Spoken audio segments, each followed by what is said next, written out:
जय माता दी मित्रों, आप सभी का शुभ आध्यात्म दर्शन चैनल में स्वागत है। देव उठनी एकादशी पर पौराणिक कथाओं और अनोखी कहानियों का पवित्र संगम आपके सामने है। कार्तिक शुक्ल पक्ष 11 तिथि पर देव उठनी या देव प्रबोधिनी एकादशी मनाई जाती है। इस दिन तुलसी और शालिग्राम जी का विवाह भी संपन्न किया जाता है।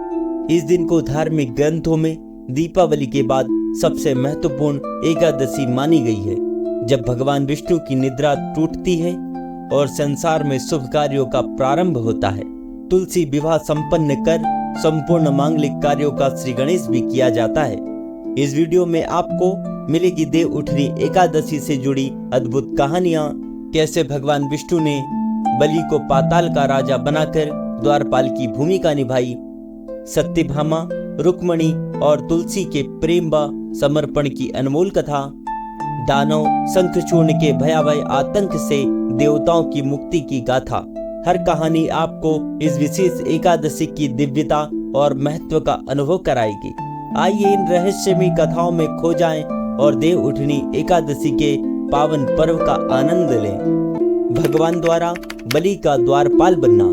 संक्षिप्त में आपको वामन भगवान की कथा बताता हूँ। अन्य किसी वीडियो में विस्तार से कथा का श्रवण करवाऊंगा, अन्यथा यह वीडियो अधिक समय का हो जाएगा। सतयुग में भगवान विष्णु वामन भगवान के रूप में प्रकट हुए। भगवान का यज्ञोपवीत संस्कार हुआ। उस समय दैत्यों के राजा बलि यज्ञ कर रहे थे। वामन भगवान राजा बलि के द्वार पर गए और कहा, मैं तुम्हारे द्वार पर दान मांगने के लिए आया हूँ। राजा बलि ने कहा, आपको दान में क्या चाहिए? वामन भगवान ने कहा, राजन, मुझे कुछ देना ही चाहते हो तो मेरे पैर से नापकर 3 पग भूमि का दान कर दो। बलि महाराज को थोड़ा आश्चर्य हुआ। राजा बलि ने कहा, आपने जो मांगा है वह बहुत कम है, आप कुछ ज्यादा मांग लीजिए। आप कहो तो मैं 2-3 गांव दे दूं। वामन भगवान ने इसमें हास्य किया और कहा, आप मुझे 3 पग भूमि का ही दान कर दो। मित्रों, बहुत ही सुंदर प्रसंग, विस्तार से सुनने में आनंद होगा। इसके बाद राजा बलि ने संकल्प किया। भगवान ने अपने स्वरूप का विस्तार किया। 2 पग में राजा बलि के 3 लोकों को नाप लिया। अंतिम पग में राजा बलि ने भगवान को मस्तक पर चरण रखने के लिए कहा। बलि के मस्तक के ऊपर भगवान ने चरण रखा है। तब देव गंधर्व जय जयकार करने लगे। धन्य है राजा बलि को, बलि के मस्तक के ऊपर भगवान का चरण आया है। बलि कृतार्थ हुए हैं। वामन जी ने कहा, तूने मुझे सर्वस्व दिया है, मैं तुझे क्या दूं? पाताल का राज्य मैंने तुम्हें दिया है, स्वर्ग का राज्य देवों को देता हूँ। तेरे द्वार पर आज से मैं खड़ा रहूंगा, मैं पहरा दूंगा।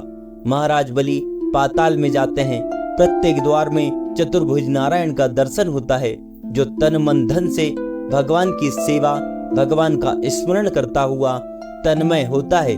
उसके दरवाजे पर भगवान सदैव खड़े रहते हैं। दूसरी कथा, सत्यभामा और रुक्मणी की कथा। भगवान श्री कृष्ण की पत्नी सत्यभामा को अपने रूप पर बड़ा गर्व था।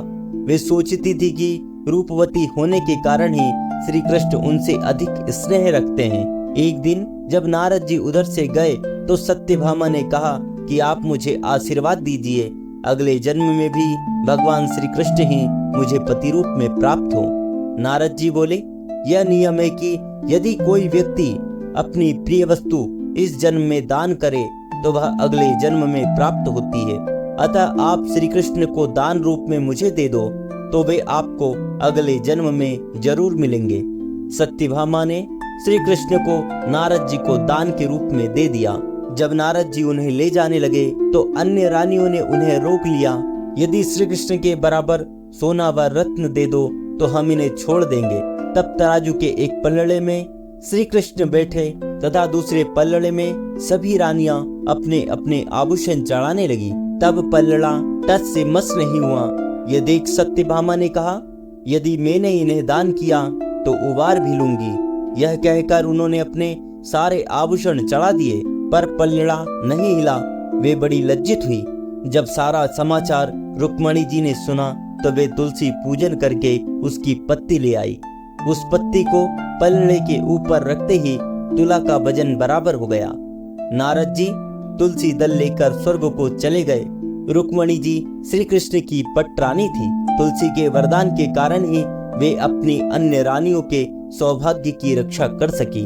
तब से तुलसी को यह पूज्य पद प्राप्त हो गया कि श्री कृष्ण उसे सदा अपने मस्तक पर धारण करते हैं। एकादशी को तुलसी जी का विशेष व्रत व पूजन किया जाता है। तीसरी कथा दानव शंखचूर्ण की कथा। देव उठनी एकादशी की एक प्रमुख कथा शंकासुर नामक राक्षस की है। शंकासुर ने तीनों लोकों में बहुत ही उत्पात मचाया हुआ था। तब सभी देवताओं के आग्रह करने पर भगवान विष्णु ने उस राक्षस से युद्ध किया और यह युद्ध कई वर्षों तक चला।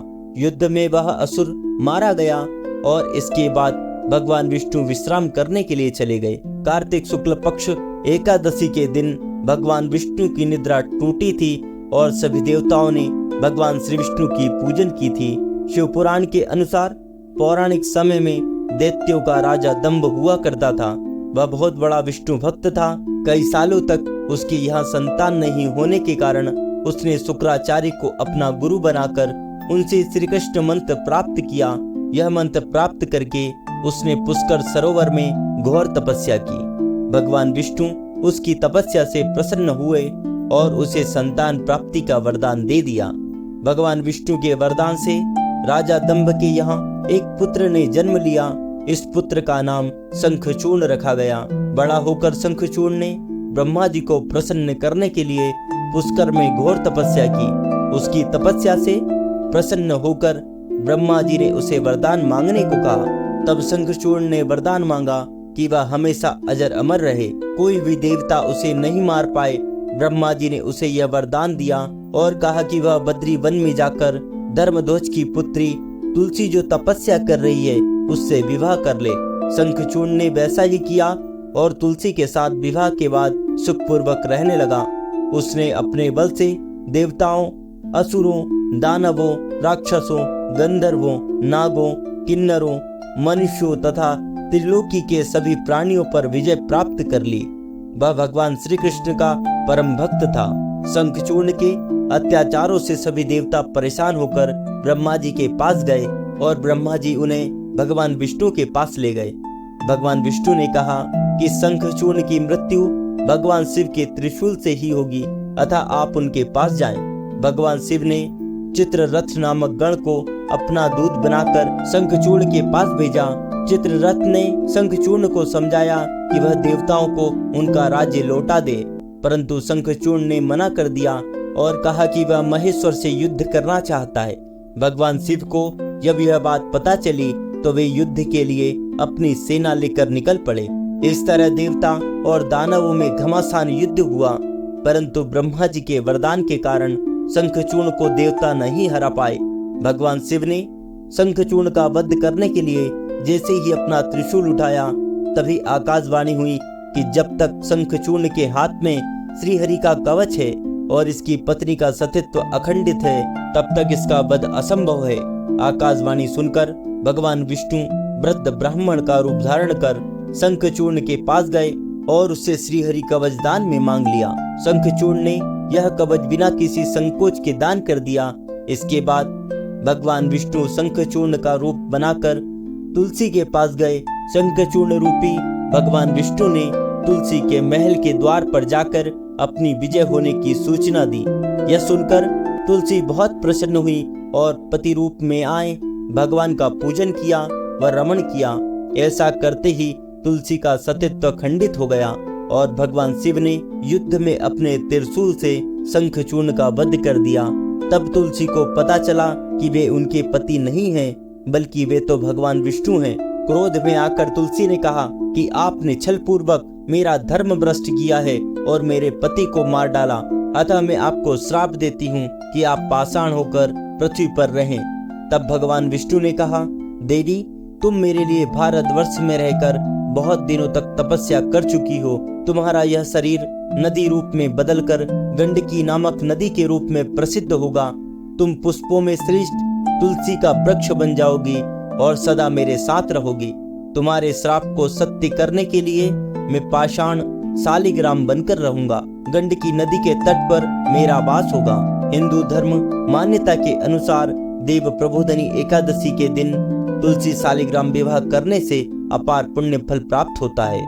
इस दिन श्री हरि के निद्रा से जागने तथा भगवान शालिग्राम व तुलसी का विवाह संपन्न करने से समस्त शुभ मांगलिक कार्यों का प्रारंभ हो जाता है। आप सभी मित्रों को देव उठनी एकादशी की बहुत बहुत शुभकामनाएं। जय माता दी। राधे राधे।